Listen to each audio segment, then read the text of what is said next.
not just in Libya, but also in Egypt, Sinai Peninsula, Yemen, Afghanistan, and Pakistan, far from strongholds in Syria and Iraq. But for the U.S., Iraq remains the top priority right now, where still fragile Iraqi security forces are struggling to hold on. ISIS is expanding. On that, there's no doubt. It spreads seemingly unchecked and with plenty of new cannon fodder of recruits every day. America and the world is impatient. They want results. But at what cost?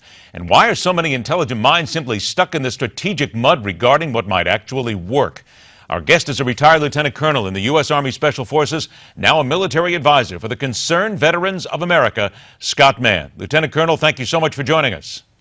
Hey, Ed, thanks for having me on. I appreciate it. It's good to see you again. Pleasure. You also. Looking at what you see right now and looking at the news from the last month or so and looking at what the president plans or does not plan on doing, is there any doubt in your mind that we are simply just stumbling and bumbling about and still to this day, we don't understand the core of our enemy and we simply are not getting to the core of how to defeat them? Ed, I think that's right. I've spent, the better part of the last decade working with special forces, mostly fighting extremist groups in Afghanistan. And one of the things that I certainly came away from with all of that is that we really aren't appreciating the local realities that we're facing in these places. We're up against a threat that we just don't have our head around. And we keep responding in a way that is exactly what they want. And it's, in my opinion, the biggest bait and switch in history. That's what my book's about, Game Changers, is all about how we're coming at this the wrong way, and we've got to change how we do it. Why then are we, and we have so many intelligent minds, Lieutenant Colonel, sitting here when you talk about that bait and switch and the fact that I think you're right, in many ways we're doing exactly what they want. We're playing into their hand. What's stopping us then from being able to break through that membrane, if you will, and get to the core of it and understand what we need to do, and at least starting some method of being able to get there? Yeah, so that's a great question. Here's what I would start with, and this is what I say to senior leaders and policymakers and politicians out there, regardless of which side of the aisle you're on. We have to decide that we're going to defeat these guys, that we're going to win, and stop trying not to lose. That's the first thing, is that we've got to make up our minds that we can defeat Islamist violent extremists and call them what they are. And it starts with that. I think the next thing, once we decide, Ed, that we're going to defeat them, we have to really open our eyes up to what's going on and what these guys are about. For example, when you march 21 Egyptian Christians out onto the beach and behead them, there's something going on there. When you burn a Jordanian officer alive, there's something going on there. And what these guys are trying to do through these audacious acts of overt violence is to get a reaction from us that basically creates a manufactured crusade. They need us to roll in with the jet air attacks, with the carrier deployments and the troops, and basically fuel their narrative that Islam is under attack. But then aren't we, to what you said right there, though, aren't we then doing what you just talked about? Are we not just buying into what they want us to do, playing into their hands? It would seem then to many people that what you're talking about is what they're saying, that we cannot defeat them militarily. It is impossible to do it with guns and bullets. Well, I think that we can defeat them. What we have to do, though, is not just necessarily to default to the industrial age kind of response that we do to threats from the past. We have to recognize that the way these guys operate, Ed, is they go into fragile states like Iraq and Yemen and Syria and Afghanistan, and they basically co-opt tribal society from the bottom up. They mobilize marginalized, honor-based clans, and they move them against a larger narrative. We've got to get into those spaces and take that space away by helping locals push back against them. And we're not doing that right now. We're ceding 80% of the terrain, human and physical, to the violent extremists by not going local and just hitting them with air attacks. I got about 30 seconds before we take a break. When a poll comes out and basically shows that the American people want the president to do something and his poll numbers are going down, isn't it fair to say that every time you see one of these videos or see these pictures of possibly and then furthermore beheading individuals, that Americans are going to knee-jerk? They want to go in, they want to attack, but it's not always the smartest thing to do.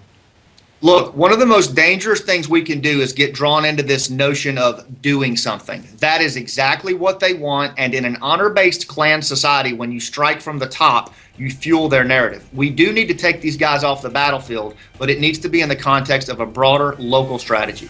All right, now that broader local strategy, exactly what I think we need to discuss with next. As you look at some of the numbers here, and people do disapprove of the president's handling of ISIS, they disapprove of his handling of terrorism. Lieutenant Colonel Scott Mann is going to be back after we take a break and come back and talk a little bit more about what the realities of the ground are strategically. It's coming up on MidPoint.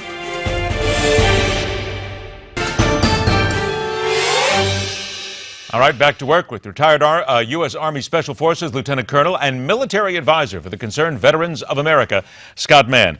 Lieutenant Colonel, let's get to some harsh realities here. Is it possible for us to now, we have to look at what's happening, and we need to understand that we can no longer win wars on the ground. It simply has changed. The dynamic is different. Well, I think we can win the wars on the ground, Ed. I think what we have to change is how we address them. In other words, just taking the conventional military approach of airstrikes and carrier deployments, you have to do some of that, but that's not the way you're going to do it. What we have to understand is that the way these guys operate is they set up strategic safe haven in areas beyond the reach of the governments where they are. In other words, they're off the pavement. And they go into these tribal societies, and from the bottom up, they basically co-opt these societies, these communities. And the only way that we're going to push them out of there and to take that space away from them is to work from the bottom up. There are actually a lot of folks in these areas that are willing to push back and are pushing back against these guys, but we need Green Berets and others in there at a local level pushing from the bottom up. All right, let's talk about that, because it would seem as if many people want to go in, and it's the old kill them all, let God sort them out idea, to go in there with 10,000 troops and just start to wantonly destroy whatever you find.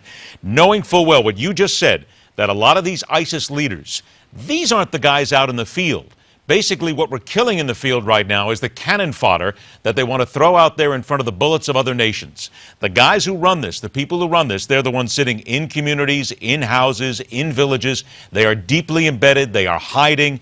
Is it not fair to say that if you want to kill these guys, if you want to find them, you got to put together the surgical strikes, the small units, you have to go into the communities and the towns, you have to kill them right there where they nest? Yeah, all of this call for, kind of total war kind of approach. First of all, I don't see America with an appetite for that, and I don't think it would be effective. What I do see, though, is the way that these guys go into these communities and they basically co-opt marginalized clans and tribes. They co-opt them, sometimes by force, sometimes by just basically exploiting the trust gap between them and the community.